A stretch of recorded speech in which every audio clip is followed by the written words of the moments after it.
Greetings and welcome to Growth Hacking Secrets. I'm your host Mohammed Siddique from Atlanta, Georgia, and the co-author of New Success Secrets available on Amazon. On this episode, we have a special guest, Kent Sterling. Kent is the author of Oops, the Art of Learning from Mistakes and Adventures. Please join me to give a warm welcome to our guest, Kent Sterling. Kent, welcome. Thanks for having me, Siddique. I appreciate it. Let me start with this. Where were you? What happened? Who were you surrounded with that inspired you to do what you do today? I think it's been my parents, my wife, my son have encouraged me to embrace a life of learning. And that's what's important to me. Every day I try to learn something new. And every day I try to make a mistake and learn from that. You've got to do something with your life. And I try to do something with my life every day.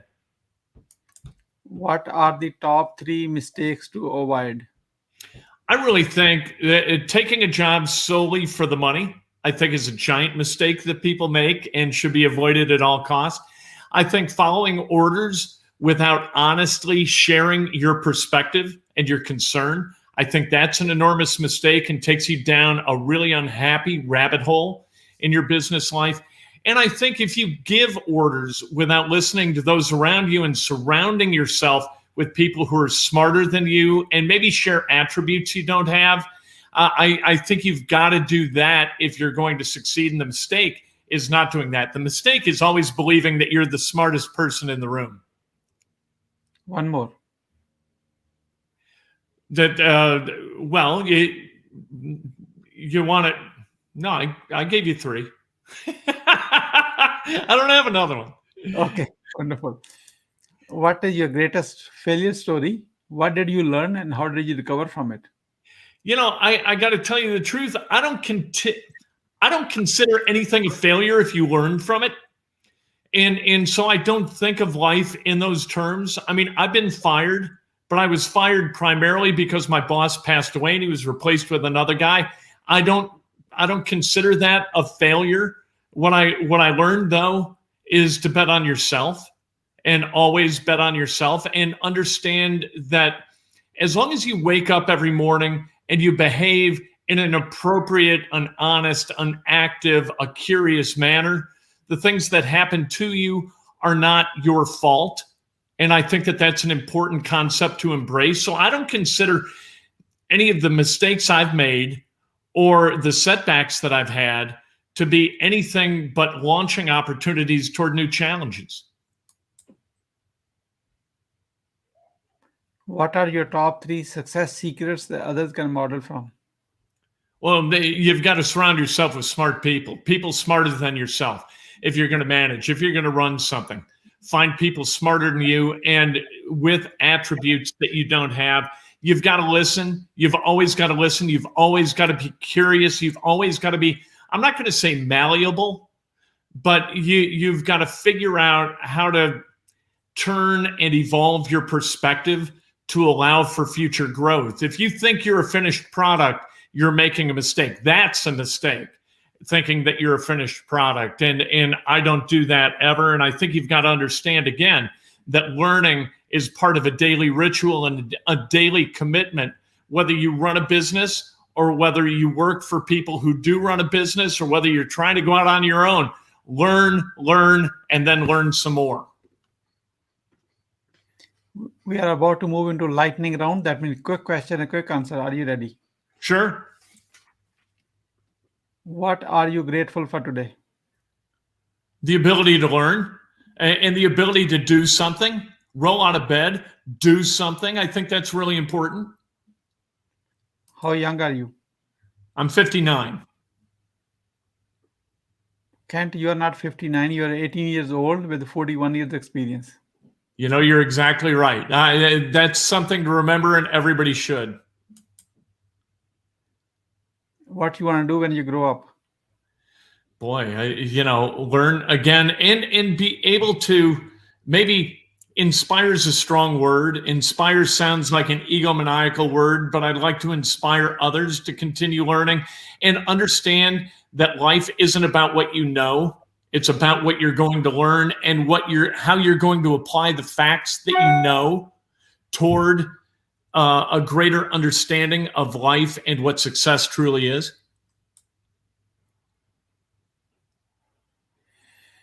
How do you overcome and challenge life throws at you?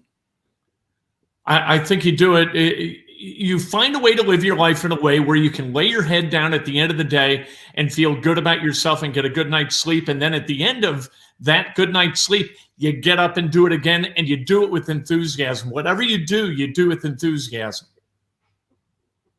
How do you start your day?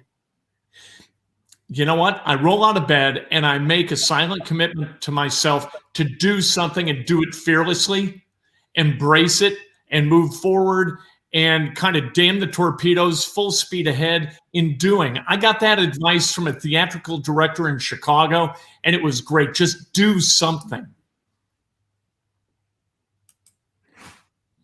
What is the advice you will give to younger yourself?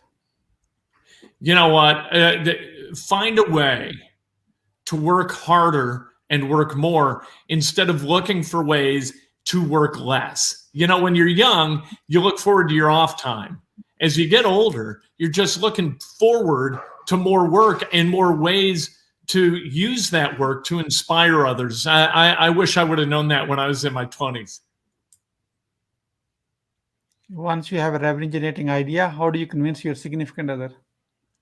Ooh, you know what? I don't think in those terms. I don't think of in terms of revenue generation. I think in terms of how do we help people? And if through helping people we can generate revenue, that's all the better. But as long as it's kind of a holistic approach to solving problems for others, I have no problem with buy-in from my wife. What is the impactful business book you have read, and what did you learn from it? Can I see the cover, please? You know, it's not really a business book, but it's the autobiography of Malcolm X. And it was written by, obviously, Malcolm X, but also Alex Haley. And the thing within that book that really, really struck me, it's just a little bitty passage where Malcolm X is in the 6th grade. And his teacher says, "What do you want to be when you grow up?" And he says, "I want to be a lawyer." He was a black kid in Detroit in the 6th grade in an urban area. And the teacher looked at him and said, "Now, don't be ridiculous. Yeah, what do you really want to be?" And that moment pivoted his life. And I think that it's so important to realize that what you hear or what you say can change a life in a really, really impactful, positive way or a negative way. I think that's really important. Why being impactful is important to you? Boy, I think that that's the measure of success in life, how you impact others. And if you do it positively, if you find a way to lift people, I think that's a pretty good life. If you look at your life as a success or failure just based upon the amount of money you have in the bank or how many square feet your house is, I think you are missing the boat entirely. And as you lay and reflect upon your life as you age and as you move toward, you know, eternity and the great beyond, whatever that is, I think that if you see, you're not going to see the dollar sign. You're going to see how many people I impacted and how many people I made happy and how many people I made better because I was here. Who is your living mentor and what's the impact? You know, my living mentor is actually passed, and his name's Tom Severino, and he was my boss at MS Communications for 15 years. And what he did always was try to learn, try to inspire, and try to communicate in a very, very simple way. And the simplicity of his messages is something that I aspire to. What do you want to be remembered for? You know what? If people look back, if they read my obituary and say, "Hey, I knew that guy, he made me happy one day," or "I'm a little bit better person because I knew him," I feel like that's a pretty good thing. Who is your ideal client? My ideal client is somebody I can help. Somebody with an easily identified challenge that I am uniquely predisposed toward helping, that and solving. That is my ideal client. If they don't have a problem I can solve, then they're not a client for me. How can we support you?